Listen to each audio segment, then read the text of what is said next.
আপনি বলছিলেন যে সিটিজেন জার্নালিজমের যে ধারণাটা আমাদের ছিল তার সঙ্গে সিভিক জার্নালিজমটা আলাদা করছেন আপনি।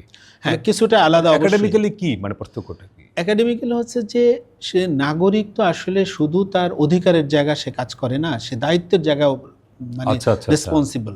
তো একজন সুনাগরিকের রাষ্ট্রের প্রতি দায়িত্ব, সমাজের প্রতি দায়িত্ব, তার পেশাদারিত্বের দায়িত্ব আছে।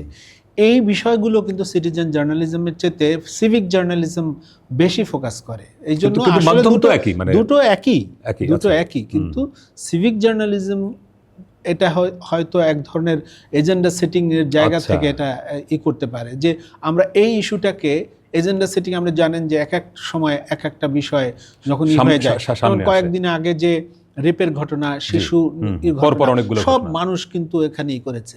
এখানে আমি মনে করি যে সিটিজেন জার্নালিজম না, সিভিক জার্নালিজমের ব্যাপারটা কাজ করেছে, কারণ তারা অ্যাক্টিভিস্ট হিসাবে নিজের সামনে এসেছে এবং তারা লিখেছে এবং সচেতন করেছে এবং এই প্রত্যাশার চাপটা রাষ্ট্রকে দিয়েছে, রাষ্ট্র এখানে ব্যবস্থা নেওয়ার